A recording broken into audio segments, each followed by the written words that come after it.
Olá pessoal, estamos dando continuidade aí ao curso de capacitação em rede 5G. Então hoje vamos abordar esse tópico aí de segurança em rede 5G, certo? Sou o professor Iguatemi, todo mundo já me conhece. Então vamos adiante aí. A gente vai dividir essa apresentação em 4 partes. Na primeira parte a gente vai falar dos fundamentos da segurança da informação. Depois a gente vai falar de desafios e ameaças e privacidade em rede 5G, falar um pouco, né, sobre privacidade. Na parte 3 aí, a gente vai falar de mecanismos e arquitetura e mecanismos, né, de segurança em 5G, ou seja, quer que o padrão do 3GPP de outros órgãos de padronização em paralelo estão prevendo aí. E no fim, prevendo para essa parte da arquitetura, né? E no fim, vou falar também um pouco, né, uma pincelada aí sobre o mercado de segurança cibernética, né, nesse contexto aí de 5G. Ok? Beleza. Então, vamos iniciar. Só enfatizando aqui que essa primeira parte do vídeo, a gente vai falar aqui da parte 1 e 2. E no segundo vídeo, que vai ser incluído mais à frente aí, a gente vai falar da parte 3 e 4. Ok? Então, vamos falar um pouco inicialmente sobre o fundamento de segurança da informação, né? Para quem é da área, né, a gente sabe que já estudou um pouco de segurança da informação, sabe que ela é galgada, né, baseada em 3 postulados fundamentais, né, que a gente vai comentar aqui rapidamente. Né? Primeiro é a confidencialidade, depois é integridade e por último a disponibilidade. Né? O que seria a confidencialidade? Como o próprio nome já diz, é manter a informação confidencial, ou seja, preservar tanto o dado, né, que está sendo transmitido, né, a confidencialidade do dado, né, e também a privacidade da pessoa. Então você não saber manter essa privacidade aí na comunicação, né? E também informações proprietárias, né? Então, lendo aqui para ficar mais preciso, né, seria preservar o acesso e divulgação de informações, incluindo meios para proteger a privacidade pessoal e informações proprietárias. Então, isso seria a confidencialidade. A integridade, ou seja, proteger o dado que está sendo transmitido. Então, o primeiro seria proteger a pessoa, né, e o dado em si também, mas aqui seria a integridade do dado física, né, integridade física do dado. Aqui seria mais a identidade, né, do dado aqui, e da pessoa. Né? Aqui seria a questão física, ou seja, impedir que, garantir, né, na comunicação que o usuário, que a transmissão ela seja imune à modificação ou então à própria destruição das informações, né, destruição imprópria, incluindo garantia de não repúdio e autenticidade das informações. Né? Então, outra coisa é garantir também a autenticidade, ou seja, que realmente aquela informação que foi enviada é uma informação autêntica, né? A informação que está sendo recebida foi realmente a enviada. E por último, a disponibilidade, que é o outro tripé aí, né? O último tripé, o último fundamento da parte de segurança, que reza por garantir acesso oportuno e confiável e uso de informações. Então, ou seja, o usuário ter a rede disponível na hora que ele quiser usar e que essa rede seja confiável. Então, existe até a regra dos 5 noves, né? A regra famosa aí para garantir disponibilidade. Né? Então, o 5G almeja, né? Um dos nortes do 5G é garantir essa disponibilidade aí, né? A regra dos 5 noves. Ou seja, você ter 99,999% de disponibilidade. Não, quem quiser fazer a conta aí, fazer uma regrazinha de 3, né? E vai perceber que isso aí equivale a 5 minutos de rede offline em um ano. Tem 5 minutos de rede offline em um ano. Então isso seria a regra dos 5 novos. E a mesma coisa dá para fazer para os 6 novos. Então isso aí seria os 3 fundamentos, né? Da teoria da segurança da informação. Os fundamentos, né? Vamos falar um pouco aqui sobre, antes de entrar na parte de segurança em redes 5G, vamos falar um pouco aqui sobre os elementos, né? Os elementos básicos de uma rede de telecomunicações. Então, assim, pelo que a gente já mostrou aí em outras aulas, né? Acho que isso já está meio vencido. O pessoal já consegue perceber isso aqui, mas é bom ser redundante, né? Às vezes, para melhorar o entendimento, né? Então, basicamente a gente pode entender o funcionamento de uma rede de telecomunicações por meio dessas quatro entidades aqui, né? Primeiro, a rede de acesso, que é o RAN, né? Radio Access Network. Então, a rede de acesso. O que seria essa rede de acesso? É a rede que vai me dar conectividade entre o usuário e a rede em si, né? De comunicação. Então seria, por exemplo, a usuário e a herb. Essa rede aí de acesso. Como o próprio nome já diz, né? Vai prover o acesso. Depois, a rede núcleo. O que seria a rede núcleo? Seria a rede que vai conectar, por exemplo, as herbes as diversas herbes aí ao controle da rede. Ok?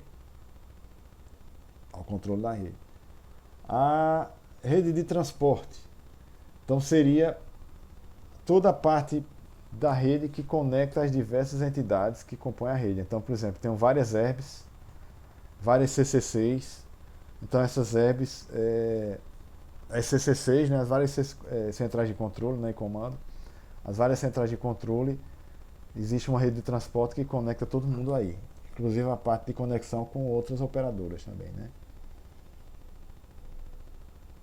E a rede de interconexão, como eu acabei de falar, né, no fim, tem a ver com a rede que conecta diversas operadoras aí, outras operadoras. Então, por exemplo, a rede que conecta a Claro com a Vivo. E a Vivo com a TIM com a Claro, e assim por diante. Todas as operadoras que estão atuando, né? E também existe a conexão internacional, né? Aí já é outra parte da rede de interconexão. Então, além dessas redes, existem as mensagens, né, o tráfego que está fluindo pela rede. Então, essa figura também trata sobre isso. Então, o que está em verde aqui, ó, vendo na legenda aqui, ó, o que está em verde é o tráfego de sinalização, são as mensagens de controle, né?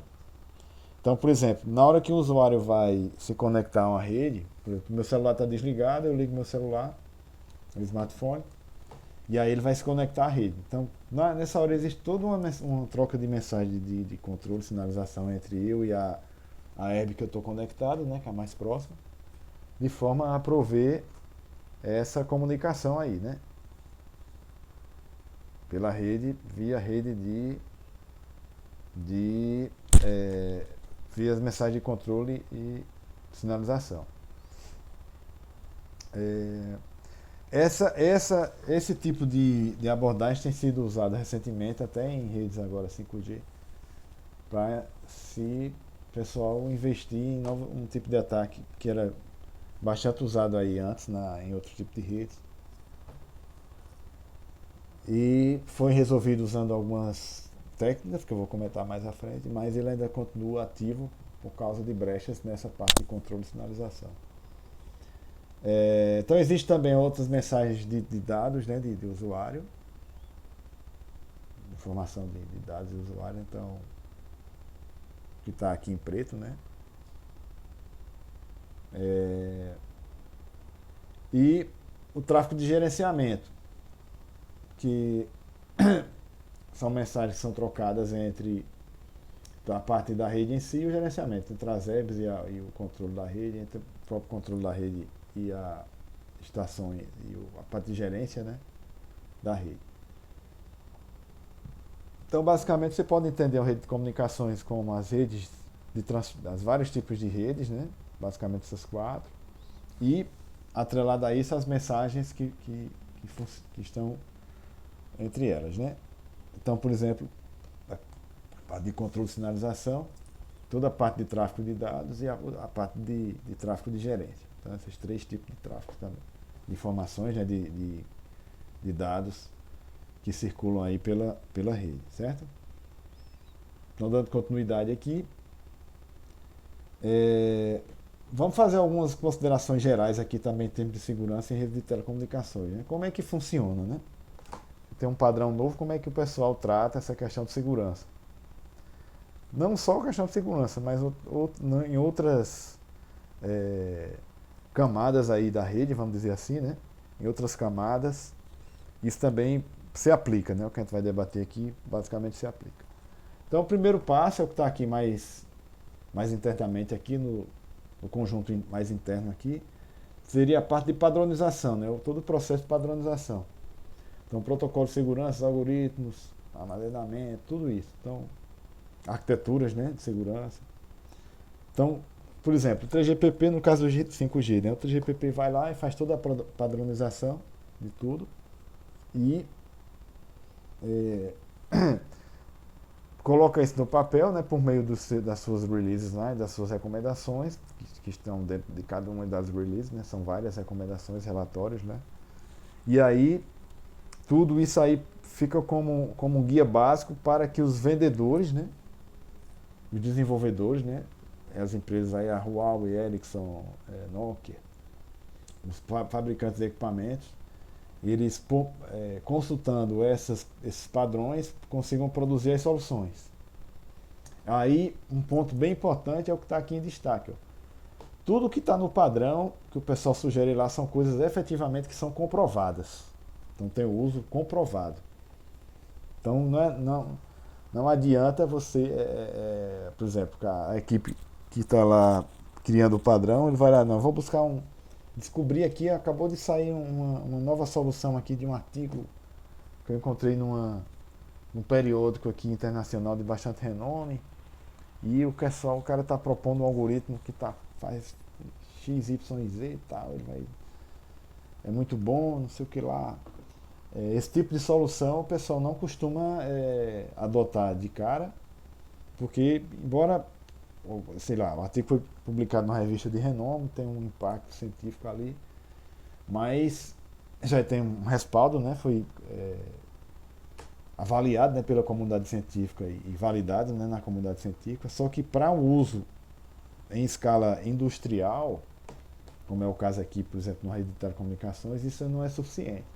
Então tem que pegar essa solução, fazer a implementação prática, se for preciso construir equipamento, embarcar software, desenvolver e embarcar o software em por exemplo, em algum dispositivo da rede, e aí depois fazer testes exaustivos, até realmente comprovar que aquilo funciona. Então os padrões que são recomendados desse jeito. Em criptografia é uma coisa mais clássica, então um exemplo bom para falar, que o pessoal geralmente usa algoritmos de criptografia bem conhecidos, né, comprovados na literatura, bastante já usados, né, em algumas coisas. Em outras aplicações que são mais novas, né, aí realmente eles usam padronização, algoritmos mais novos, né, de criptografia, mas que também já foram validados em laboratório, né, por meio de teste, como é similar ao que eu falei aqui agora. Então, os desenvolvedores, fabricantes, eles pegam esses padrões e geralmente são padrões genéricos, né? O cara não diz realmente que técnica utilizar, ele só dá as linhas gerais do que tem que ser feito. E aí cada desenvolvedor desenvolve a sua própria solução, né? Para determinadas funções lá que vão funcionar na rede, que vão rodar na rede, né? Qual é o objetivo disso aí? É promover a competição entre os fabricantes, né? Então, a ideia de que a competição vai levar à qualidade, né? Então, sei lá, tem a solução da Nokia, a solução da Huawei, a solução da Ericsson. Então, esse pessoal está competindo entre si aí, e aí a melhor solução é que vai ganhar o mercado, né? Em teoria, né? Funciona desse jeito. Existem algumas exceções. Quais são? Por exemplo, a questão do roaming, né, para telefonia móvel. No roaming, tá tomando água aqui. No roaming, como é que acontece? as soluções, embora que sejam de fabricantes diferentes, mas o pessoal, existe aí um padrão para que mesmo sendo de usuário de fabricantes diferentes, você tem as funções básicas de funcionamento. Então, voltando aqui, por exemplo, a parte de sinalização e a conversa com a gerência da rede, entre o seu telefone e essa rede aí, ela funciona. Então, eu estou aqui, por exemplo, e vou viajar para a Europa. Quero que o meu celular continue funcionando lá. E aí você vai entrar em contato com a tua operadora. Se o teu plano já não tem essa perspectiva, você pode comprar um plano temporário durante um mês, sei lá, 2 semanas, um mês. Você conversa com a operadora e aí ela habilita o teu smartphone para essa função, né? Esse plano, essa funcionalidade aí, você vai e viaja. E chegando lá, a operadora, quando você entra na rede da operadora lá da Europa, sei lá, do Chile, da Argentina, seja lá para onde é que você for, que país você for, aí vai existir essa troca de sinalização. E aí a operadora de lá vai reconhecer seu celular como visitante, mas vai te dar acesso, né, aos serviços. Claro que é um acesso limitado, mas você vai ter acesso. Mas vai depender da conversa do contrato entre a operadora do Brasil e a do país que você está indo, né? Ok? Outra coisa importante é essa aqui, ó. Toda a cadeia deve estar em sintonia. Então tanto o pessoal de software de hardware, então toda a cadeia tem que estar em sintonia. O que significa? Isso aí. Então suponha que a Huawei tenha um fornecedor terceirizado que produz determinado equipamento e esse fornecedor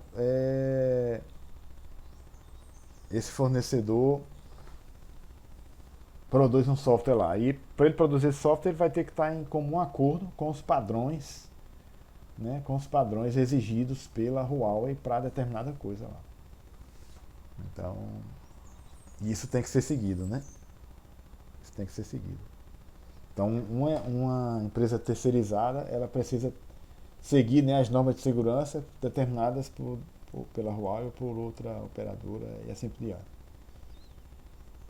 Então, embora não seja produzido dentro do escritório da Huawei, mas ela garante que tem que ter a garantia que aquelas funcionalidades de segurança estão sendo seguidas, né? Então isso é muito importante que a cadeia esteja atenta. Se tiver uma quebra aqui nesse elo, brechas de segurança vão passar e isso vai respingar no produto e também no usuário, né? Que é o fim de todo serviço é o usuário. Então o usuário vai ter prejuízos aí. Uma coisa bem importante que é bem debatida aí na comunidade é isso aqui, ó, isso é outra observação. Porque assim, a grande maioria das vulnerabilidades que são exploradas são vulnerabilidades bastante conhecidas. Elas estão aí na literatura há bastante tempo. Mas mesmo assim, os produtos saem com as brechas, com as falhas de segurança, e aí os atacantes, os hackers, aproveitam dessas falhas, dessas vulnerabilidades e promovem os ataques, né? Mas aí você pode perguntar, professor, mas por que isso acontece? Se é tudo conhecido, por que é que o pessoal então não implementa, né? Não implementa todas as recomendações de segurança dos produtos? Aí eu vou te responder, eu digo, olha, realmente eu não sei dar essa resposta com precisão, 100% de precisão, né? Mas certamente, um dos motivos para isso é o seguinte: existe um custo relacionado a você implementar a camada de segurança. Então, a camada de segurança, ela tem um custo e muitas vezes a operadora, né, os fabricantes, né, os desenvolvedores, elas não querem arcar com esse custo, ou seja, embutir esse custo no preço do final do produto, que esse produto vai ficar mais caro e ele vai perder um pouco da competição no mercado com outros produtos. Infelizmente isso acontece, é muito comum. Isso é muito comum, infelizmente. Mas Paulatinamente isso tem sido vencido, né, por causa dos incidentes de segurança que estão acontecendo aí de forma rotineira, né? Mas ainda é infelizmente, né, ainda é uma coisa que acontece bastante. O pessoal não quer arcar com o custo. Então muitas vezes ele deixa o custo para passa o custo adiante por exemplo, para a operadora. E aí a operadora também não implementa essa camada de segurança. Muitas vezes não é possível nem implementar. E esse ônus então vai para o usuário. Às vezes a gente compra o serviço, então não tem nem noção de como essa camada de segurança, se realmente ela existe ou então como é que ela funciona. Ok? Existe toda uma preocupação em 5G para isso, né? A gente vai debater a partir de agora. Mas são coisas que ainda não foram vencidas, né? Então, antes de adentrar em 5G, vamos fazer um breve resumo aqui das ameaças às redes de 1 a 4G, né? Então, na primeira coluna aqui dessa tabela, a gente tem a geração. No segundo, a gente tem o mecanismo de segurança implementado em cada uma das gerações. E terceiro, na terceira coluna, os desafios, né? Então, em 1G, a gente não tinha nada de segurança, o pessoal nem pensava nisso direito, a questão de segurança e privacidade. Então, tinha muita brecha de segurança. Então, a parte de espionagem, né, bisbilhotamento, interceptação de chamadas e nenhum mecanismo de privacidade. Então, era muito fácil fazer o grampo, né, o famoso grampo aí no celular, né, de alguém. Então, em 2G começou a melhorar, né? Então foi implantado lá proteção baseada em autenticação. Então começou a fazer a autenticação do usuário, também a questão do anonimato do usuário, alguma coisa de anonimato, né? Que ainda ficou brechas, o pessoal explorar. E criptografia começou a ser usada, né? Mas mesmo assim ainda tinha questão, alguns desafios aí que era a estação base falsa, vou falar isso daqui a pouco. Segurança de link de rádio, autenticação unilateral, spamming. Na 3G, então herdou, como é que foi no 3G, né? Então você herdou os padrões de segurança do 2G, né, naturalmente, e implementou-se mais coisas. Então, por exemplo, autenticação bidirecional, acesso seguro à rede, etc.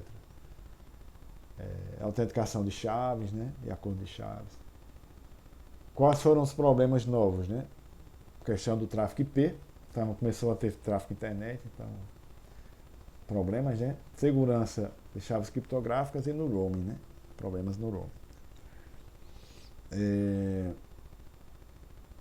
No 4G, então melhorou-se o problema da criptografia, que foi herdado do 3G, então um novo esquema de criptografia.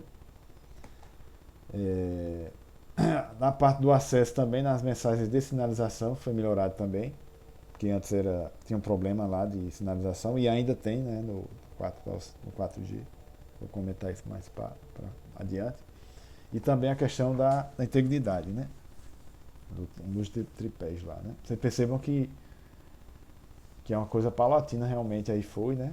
E o 5G ele tenta melhorar bastante em relação ao 4G, mas ainda tem muita coisa aí de vulnerabilidade, né? De desafio, né? Então, uma delas é essa questão do tráfego IP, que continua lá na 4G, na 5G também. Parte de integridade de dados, né? Segurança nas estações, ainda continua com esse problema.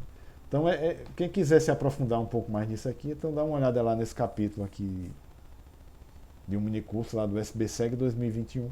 Esse é o primeiro autor. É bem fácil de encontrar. Que trata sobre segurança em rede 5G, né? Um dos problemas inerentes aqui a todas essas gerações é isso aqui, ó, é a manutenção da conexão confiável e mobilidade. Então, essa questão da mobilidade, então, principalmente do roaming, né, que você mudar de uma operadora para outra, e isso é um problema que continua, né, em aberto, porque, como eu falei, né, não dá para garantir no roaming que o contrato de serviço que você assinou com a Claro, que previa lá uma série de coisas lá de segurança, né? Que a rede conseguia prover, serão os mesmos da rede da TIM ou da Vivo, por exemplo. Não dá para se garantir. Por que não dá? Os equipamentos podem ser diferentes. Então, sei lá, a rede da Claro usa um equipamento da Vivo, da Huawei, e, sei lá, a Vivo usa um equipamento da Nokia. E aí, meu amigo, se isso acontece, é difícil de conseguir, né? O que esses equipamentos vão garantir é a conectividade, né? Então, que o roaming vai ser possível ser feito, né? E se você muda de um país para outro, pior ainda, né? Então, tem essas questões aí que estão em aberto, né? É muita coisa para se resolver, né, em segurança. Então, já falando em rede 5G propriamente ditas, né?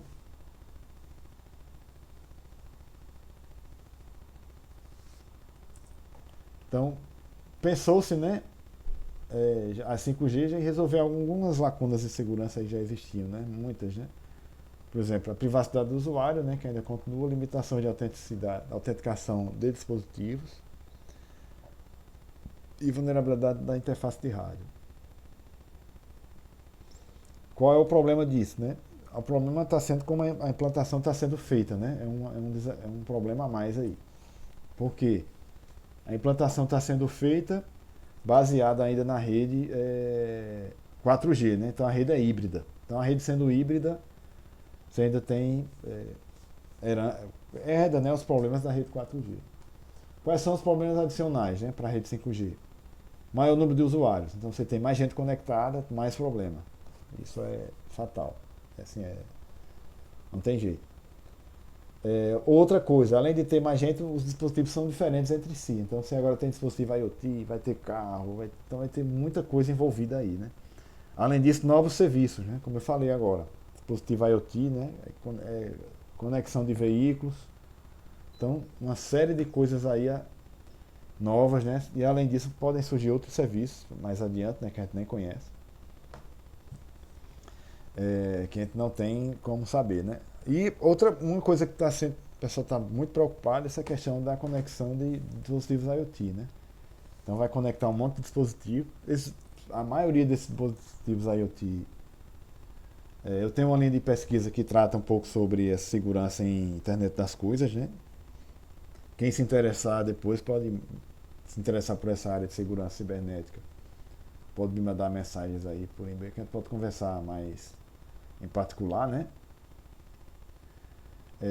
Então, nesses trabalhos que eu tenho, a gente mostra que muitos dispositivos IoT eles possuem muitas brechas que estão aí ainda para serem resolvidas, as brechas até dos próprios protocolos, né? Então, existe uma preocupação muito grande aqui. E outra coisa é que o dispositivo IoT também é a conexão com a internet. Então, a conexão com a internet aumentou significativamente, né? Já na 4G já foi assim, né? Então, muitas coisas a mais e agora mais ainda, porque um dispositivo desse IoT pode estar ligado na nuvem, de alguma maneira aí também, né? Por meio de alguma aplicação. E aí você vai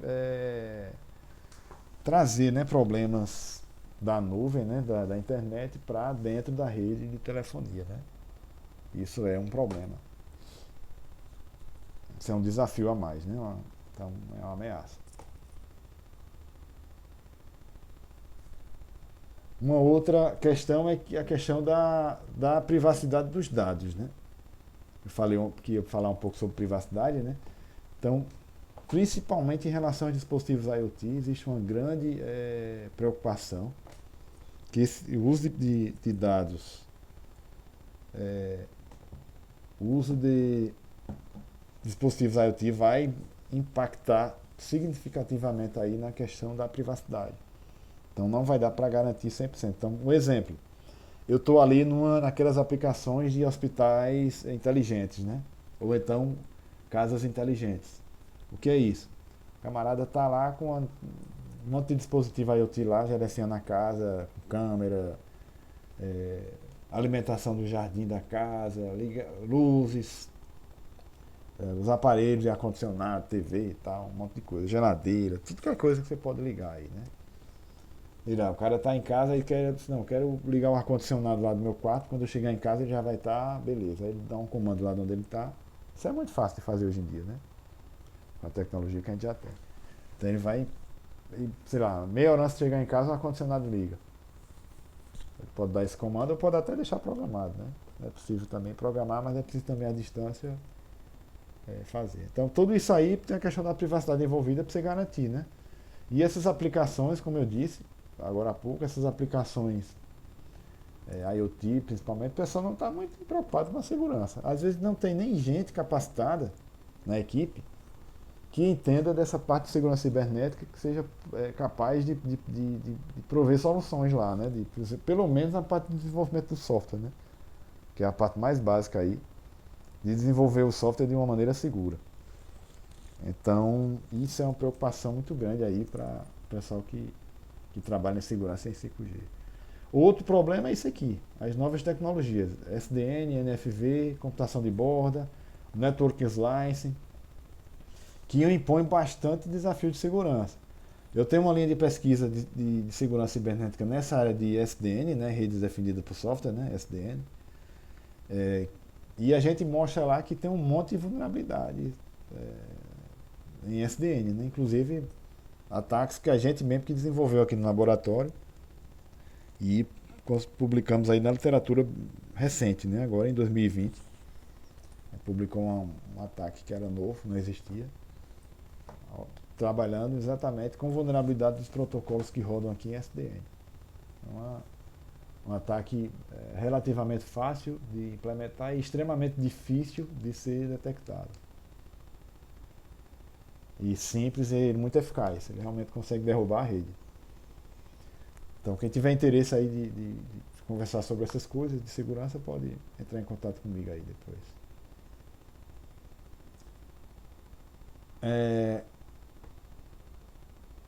Então, continuando aqui, essa parte de novos desafios, né, para a rede 5G. Então, essa questão do tráfego, né? Tráfego repentino de rede, né? Então, é uma coisa que pode acontecer em rede 5G, é isso aqui. Em 4G já tinha, né? Mas 5G vai ser incrementado por causa da promessa que o 5G tem, que ele vai ser capaz de conectar muita gente, né, na rede, né? Ao mesmo tempo. Então, seria esse tráfego repentino, ou seja, está aqui de repente, todo mundo pega o smartphone, surgiu uma notícia aí, sei lá, o Pelé morreu. Então, também que já era um evento meio esperado, que ele estava doente, né? Mas, um exemplo lá, por exemplo, não vou dar isso como exemplo não, mas algum evento que aconteça, que seja surpreendente, ninguém estivesse esperando, e aí de repente todo mundo resolve acessar. Então isso se chama tráfego repentino. Segurança da interface de rádio é outro problema. Então as chaves de criptografia da interface de rádio devem ser enviadas por canais não seguros, né? Então isso é um problema para a rede 5G, né? Então alguém pode capturar essa chave e tentar quebrar, né? Aí você tem que trabalhar com uma criptografia mais forte. Integridade do plano do usuário. Então está relacionado à proteção de dados do usuário para evitar o vazamento de informações confidenciais. Então isso é muito difícil, isso é uma coisa mais difícil por causa justamente do IoT, né, como eu disse. É um mundo de desafios aqui. Segurança obrigatória na rede, então segurança fim a fim de todos os serviços da rede. Isso é um sonho. Isso aqui é um grande sonho, né? Segurança fim a fim. Então, por exemplo, estou numa aplicação que está rodando na nuvem, que passa pela rede 5G. Estou aqui com o meu smartphone e acesso a um serviço que está lá na nuvem, né? O Drive, né, do Google, por exemplo. Aí eu quero garantir que isso esteja seguro, né? É um sonho, né? Tudo bem, para o Drive do Google talvez funcione, mas e outras aplicações? Que a gente que tem por aí, né? Então como é que eu vou garantir que isso vai acontecer? Segurança de roaming, né? Então eu comentei várias vezes isso aqui já, né? Então vou adiantar por questão de tempo. Tempestade de sinalização relacionadas a sistemas de controle distribuído que requerem coordenação. Por exemplo, protocolo das redes 3G e 4G. É um exemplo, né? Então tempestade de sinalização é possível também, né? Então, por exemplo, lá naquela coisa da aula passada, né, que eu comentei sobre alocação de recursos. Então, nessa fase agora que a gente está de implantação, que é uma implantação híbrida, né? 4G, 5G, a gente viu lá que na parte de alocação de banda pode estar, né, o usuário tá usando a rede 4G e 5G ao mesmo tempo e aí tem toda uma coordenação na sinalização dos protocolos de alocação de recursos para que consiga funcionar direito, né? Porque uma parte está na rede 4G, outra parte está na rede 5G. Então o usuário tem que estar usando o serviço, o usuário não quer saber não. Se ele não é muito, quase 100% dos usuários nem sabe que existe o que é isso, né? Um protocolo de alocação de banda. Então o pessoal não quer saber disso não, o pessoal quer usar o serviço. Então existe essa possibilidade de tempestade de sinalização. Vou falar um pouco aqui, sendo rápido aqui, por causa do tempo, né? A aula não ficar tão longa, que é a parte de ameaças que são tradicionais, né? Nas redes, mas que podem ser executadas em 5G, né? Então o primeiro é espionagem, o bisbilhotamento. Aqui eu vou passar mais rápido porque vocês podem pesquisar mais à frente aí na literatura e encontrar rapidamente, vocês vão entender, né? Além do que eu vou falar aqui. O que seria o bisbilhotamento, né? Seria a ameaça passiva que ocorre quando um atacante escuta as mensagens trocadas entre participantes da rede. Então o cara fica aqui fazendo espionagem, né? Então, ele pega a mensagem, está sendo executada aqui, de forma passiva, né? Então ninguém percebe, então ele não atua na comunicação, também não atrapalha. Ele simplesmente escuta e copia. Como o canal de transmissão é um canal sem fio, aí isso tem esse problema. Se fosse um cabo conectando esses dois caras aqui, que estão representando aqui o transmissor e o receptor, né? São as pessoas que estão conversando, ou o serviço que você está acessando, era mais difícil no cabo. Mas no meio sem fio isso é possível, né? Então esse ataque de bisbilhotamento é uma coisa antiga, mas que pode ainda ocorrer aqui. O sniffing, o famoso sniffing. Então o sniffer também, que é o análise de tráfego, né? É um parecido com esse ataque aqui. Que o cara fica capturando o tráfego e fazendo análise desse tráfego para tirar determinadas conclusões, né? Então, por exemplo, para dispositivos IoT, né? Quer ver um exemplo bem claro, bem simples? Essas casas inteligentes, né? Então você tem a casa inteligente, então você tem a televisão, você tem geladeira, micro-ondas, tudo que está interligado aí na rede, né? E você usa a rede sem fio da tua casa, Wi-Fi, por exemplo, para conectar isso aí. E é muito fácil de um atacante, o cara que, por exemplo, o cara está teu vizinho ali, é muito fácil ele rapidamente conseguir violar a tua privacidade da tua casa. Porque é fácil. Ele consegue monitorar a hora que você liga a TV. Eu não vou falar aqui como é que isso é feito para não ficar entregando o ouro aí de bandeja para mas é possível fazer todas essas coisas aí de maneira bem fácil. Bem fácil mesmo. Então, por exemplo, né, com essas aplicações IoT, violar o critério da privacidade de dados é muito fácil. Por meio de, por exemplo, dessa parte. Não falei em análise de tráfego. Você pode usar uma técnica mais simples do que isso. Mas se usar análise de tráfego fica mais fácil. Consegue obter mais informações além de simplesmente da quebra de privacidade, né, do usuário. Mais um ataque aí, ataque de repetição. É parecido com os outros, mas tem algumas diferenças.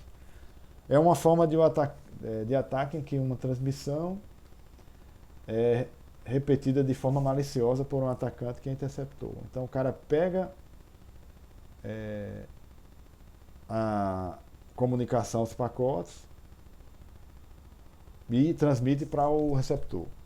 Então ele intercepta a transmissão, pode ou não fazer a alteração e envia para o receptor em seguida, né?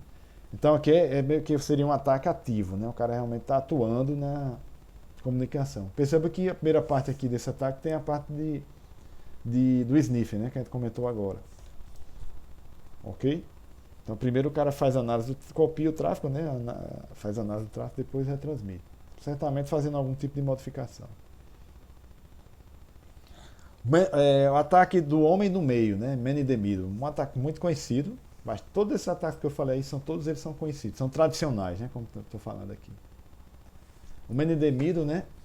O cara fica no meio da comunicação, né? Ele realmente está atrapalhando aqui o negócio. Então ele realmente pode interceptar a comunicação e modificar, né? Tem gente assim que classifica esses outros ataques como um ataque do homem no meio, né? Mas aqui tem um erro português aqui, tem que corrigir. Na versão final do slide, né? Corrigir. Então, vai depender da classificação aí do autor, né? Mas, por enquanto, vamos falar assim, porque vocês podem achar, por exemplo, o ataque de repetição realmente é bem conhecido, o pessoal trata como ataque de repetição, e não como ataque de homem no meio.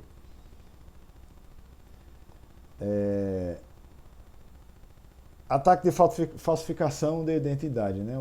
Pode, por exemplo, chamar de spoofing, né? Uma variação do famoso spoofing aí, né? O atacante modifica algumas características como endereço IP ou endereço MAC, né? Para fingir ser outro membro da rede. Né? Então, um exemplo prático é isso aqui, né? Um atacante do IP, né? IP spoofing, né? Um atacante faz uma falsificação do IP da vítima, aí ele pega esse IP do cara aqui, monta um pacote IP, né? Manda para algum tipo de servidor, e aí o servidor, em vez de responder para o atacante, ele responde para a vítima. Porque no endereço de IP lá, de origem, né? Ele botou o IP dessa vítima aqui, não o IP do atacante. Então na hora que o servidor vai responder, ele vai pegar lá no campo o endereço de origem, né, da mensagem, vai copiar aquele endereço, vai responder como se fosse para aquele cara, né? Vai ser o endereço destino do pacote que o servidor vai mandar. Então a vítima vai sofrer, né? Pode ter, por exemplo, receber uma inundação de pacotes, né? Isso é um ataque, é uma técnica muito usada aí pelos atacantes, né? Muito conhecida, e existe muitas maneiras de mitigar, né, também. Mas nem todo mundo faz. Existe outra série de ameaças aí, eu vou ser mais rápido aqui, mais breve.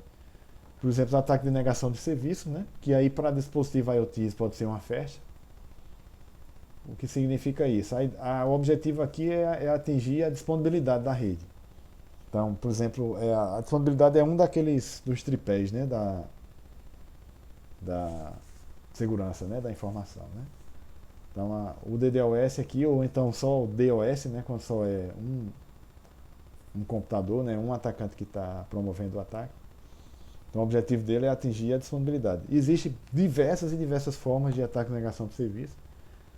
Eu não vou entrar nos detalhes, porque aí seria várias aulas só sobre ataque de DDoS, né?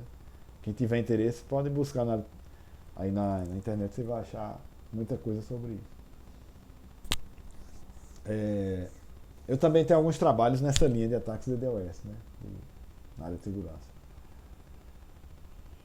Ataques à base de dados, né? Aí também aqui existe um conjunto de ataques que o pessoal pode usar aí para atingir, por exemplo, servidores, né? Que existem na rede 5G, por exemplo, na nuvem, né? Na borda da rede. Então, todos aqueles problemas que eu comentei, né? Que a rede 5G vai estar... o padrão 5G é um padrão orientado a serviço, né? Esse foi um dos grandes objetivos do 5G. Então, aqui vai dar todos esses problemas aqui, ó. Por exemplo, ataques de injeção de SQL, né? Que é em banco de dados SQL. Cross-site scripting, cross-site request forwarding. Então, todos esses ataques aqui podem ser, que são ataques conhecidos, né? Eles podem ser usados aqui novamente em redes 5G, né? Agora, para finalizar essa parte aqui, eu vou falar um pouco sobre esse ataque IMS, o caching ataques de captura de IMS, que é um ataque bem interessante e a gente já viu muito em filme, que eu vou falar aqui agora. rapidamente aqui. Então, o que é o IMS, né? Seria a Identidade Internacional do Assinante Móvel. Como se fosse, o próprio nome já diz aqui, uma identidade, né? Um número único que o assinante tem. E isso é um padrão internacional, né? Então, o cara tem esse número, só ele tem. Então, que é um número que identifica exclusivamente todos os usuários de uma rede celular. Ele é armazenado em um campo de 64 bits e é enviado pelo dispositivo móvel para a rede. Nas redes 2G, né? Então, está entendido aqui, né? 64 bits, é um endereço relativamente grande, né? Bastante grande. Posso ter 2 elevado a 64 possibilidades diferentes aqui, né? É um número muito grande. Nas redes 5G, qual era o problema? Esse número aqui era enviado com texto às claras. O que é isso? O termo em inglês é esse aqui, ó, plain text. O que é isso? Texto sem criptografia. Então qualquer pessoa que interpretasse a mensagem conseguia ler. Tá às claras, né? Em 2G era assim. 3G e 4G. Os invasores podem roubar o IMS capturando mensagens de sinalização que são transmitidas como texto às claras para todas as estações vizinhas. Então no 3G e 4G isso foi resolvido, que é aquela parte de autenticação do usuário, né?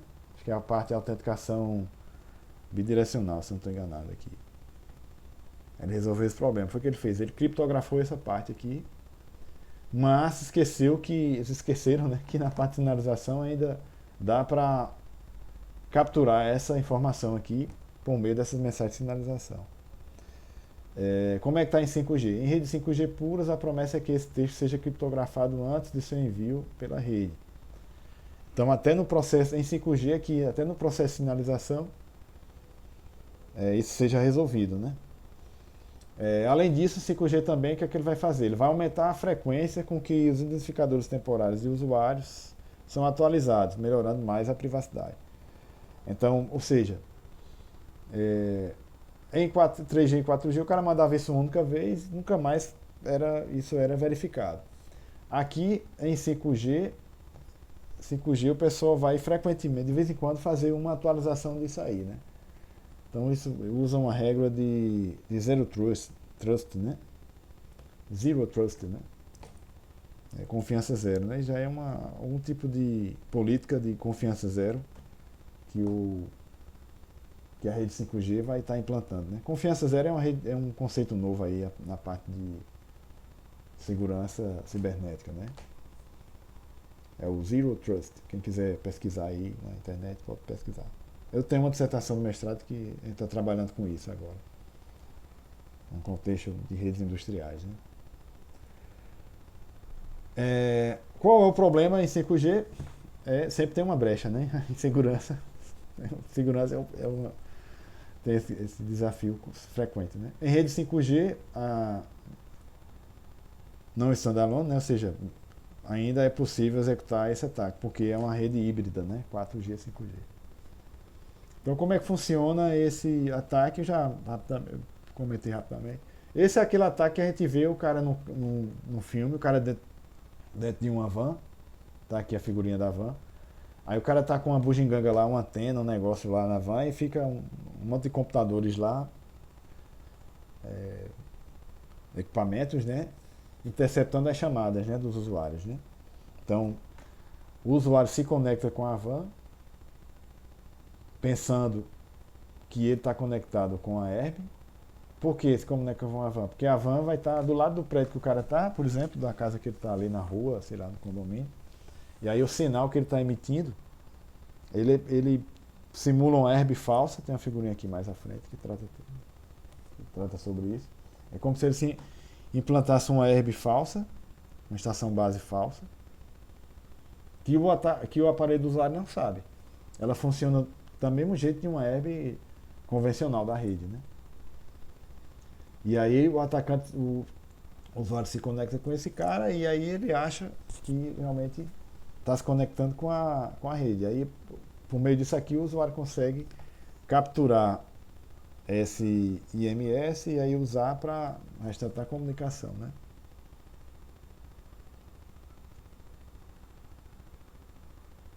Ok? Basicamente é assim que funciona.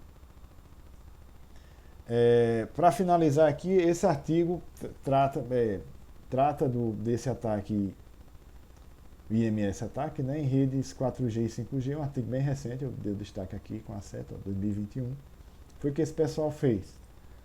Eles mostraram que os ataques podem ser executados em redes 4G e 5G não standalone, né, rede híbrida, né, 5G e 4G. Né. Como é que eles fazem isso? Eles exploram as mensagens de controle e sinalização,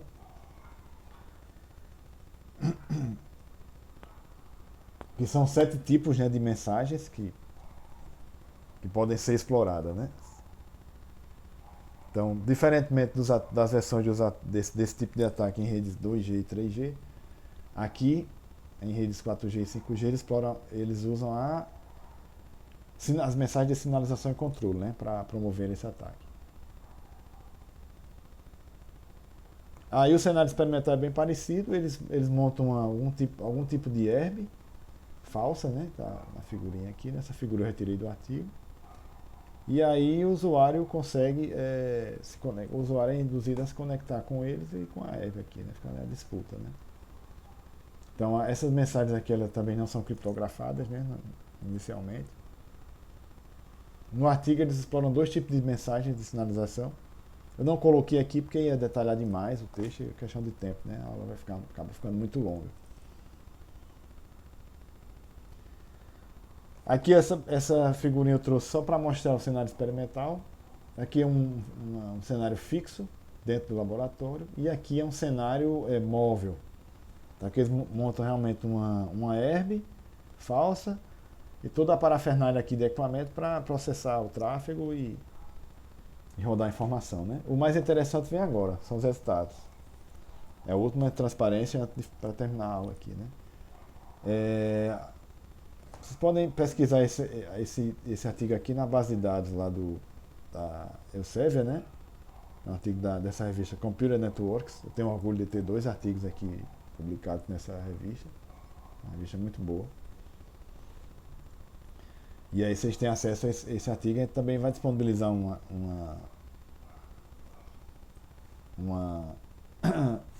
no Drive para vocês poderem acessar, né? Então os resultados aqui, ó, não sei se está boa para visualizar aí, a tabela é muito grande, aí ficou pequena, né? Então tudo que está em azul aqui, ó, na tela, foi o ataque realizado com sucesso.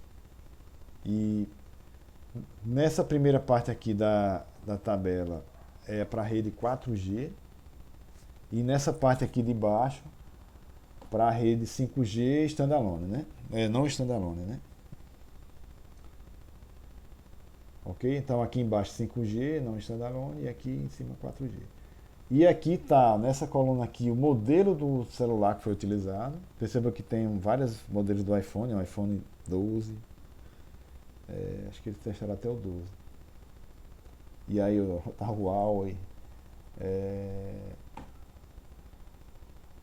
Huawei tem Vodafone, Samsung, Galaxy, vários modelos aí. Então, todos esses modelos aqui foram testados. Aqui é a versão do sistema operacional, Android, iOS. Tem vários aqui, né? Tipo de modem usado. Tem, então, 3GPP, né? E aqui estão se o ataque foi realizado com sucesso ou não, né? Então é impressionante como eles ainda conseguiram implementar esse tipo de ataque, de desbilhotar, né? Então conseguir ouvir, né? A fazer aquele ataque que a gente vê nos filmes, né? Que o pessoal fica com o carrinho lá escutando. Então conseguiu realizar o ataque com sucesso nesses diversos equipamentos. Ou seja, o que significa isso, o ataque com sucesso?